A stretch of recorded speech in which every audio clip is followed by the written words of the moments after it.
আমাদের দেশে বাবা মার সাথে রেগে যাওয়া এখন ফ্যাশন হয়ে গেছে, ঠিক কিনা বলেন না?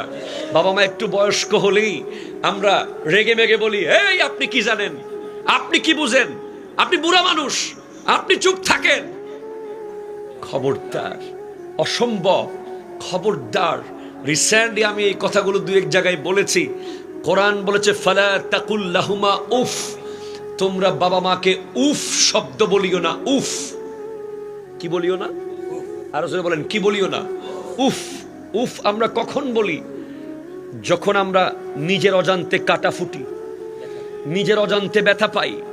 উফটা কেউ ইচ্ছে করে বলে না, এটা ন্যাচারালি মুখ থেকে বের হয়ে যায়। আপনি মাথায় বাড়ি খেয়েছেন, উফ বলে ফেলেছেন। ইনজেকশন দিয়েছে, উফ বলে ফেলেছেন। আল্লাহর কোরআন বলছে বাবা মার সামনে উফ বলা যাবে না। কেন? কারণ উফ বললে তাদের মনে কষ্ট পাবে। তো উফ তো আমি ইচ্ছে করে বলি না, অনিচ্ছায় বলি।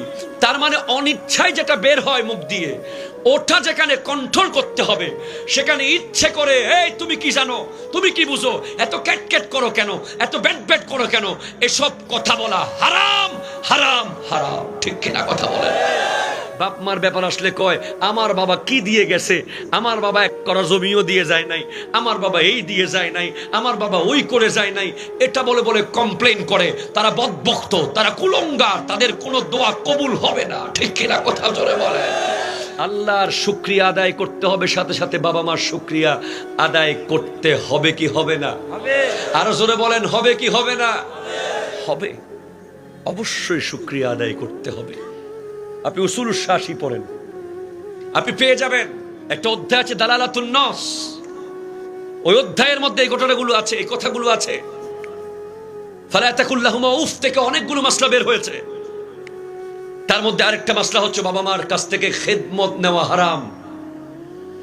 অনেক যুবকরা আছে পুকুর ঘাটে কাপড় রেখে চলে আসে, মা ধুয়ে দেবে। আছে না নাই বলেন না? ঘরের বাথরুমে গেঞ্জি টি শার্ট কাপড় চোপড় রেখে চলে আসে বস্তা বানাইয়া, মা ধুয়ে দেবে। খবরদার, মায়ের কাছ থেকে খেদমত নেওয়া নিষেধ। এরপরে অনেক ফোলা আছে বড় তাগড়া হয়ে গেছে, বাজারে যেতে লজ্জা পায়। কথা কন না? বাজারে কে যায়? বুড়া বাপ। বেচারা বুড়া মানুষ বাজার করতে যায়। তারা যদি বলে তুই যাসটা কেন, কয় আমি তো বাজার সিস্টেম জানি না, দরদার কেমনে করে কিচ্ছু জানি না, সেজন্য আব্বা যায়। তুই জানোসটা কেন? তুই সব তো জানোস। ঠিক কিনা বলেন না? অসম্ভব, এই কাজ করবেন না, কখনো কোনোদিন করবেন না। আর বাবারা যারা আছেন, মুরব্বীরা, আপনাদেরকে অনুরোধ করব, সন্তানকে বাজারে নিয়ে যাবেন, দরদার না করুক, সে আপনার থইলাটা হলো ধরুক। দরকার আছে না নাই? অনেক মায়েরা আর অনেক বাবারা সন্তানকে কাজ করতে না দিয়ে এমন দুর্বল বানিয়েছে, যার কারণে আজ বিয়ের পরে মেয়েরা শ্বশুর বাড়িতে গিয়ে একদম অলস হয়ে যায়, কোনো কাজ করতে পারে না, লজ্জায় পড়ে যায়। আর ছেলেরা ঘরের মধ্যে সারাক্ষণ মোবাইল টিপতে পারে, কিন্তু বাবার সাথে বাজারে যেতে পারে না। ঠিক কিনা বলেন? নিষেধ। এরপরে বাবা মা যদি ঋণগ্রস্ত হয়, বাবা মা যদি টাকা হাওলাত নেয়, ওই টাকার জন্য তাদের সাথে বড় আওয়াজে কথা বলা যাবে না। বাবা মা যদি তোমার ব্যবসা প্রতিষ্ঠানে গিয়ে ক্যাশ থেকে টাকা নিয়ে আসে, তাও কিছু বলার কোনো অধিকার নাই। ইভেন বাবা মা যদি কেউ তোমাকে জবে করে দেয়, কেটে ফেলে, তাদের কেসাস নেওয়া হারাম। ফালা তাকুল লাহুমা উফ থেকে এই মাসলা বের করেছেন উসুলুস শাসি গ্রন্থকার। অন্য কেউ হত্যা করলে হত্যার বদলে হত্যা হবে, খুনের বদলে খুন শাস্তি হবে, কিন্তু বাবা মার ক্ষেত্রে কেসাস নেওয়া যাবে না। বাবা মা এত দামি জিনিস।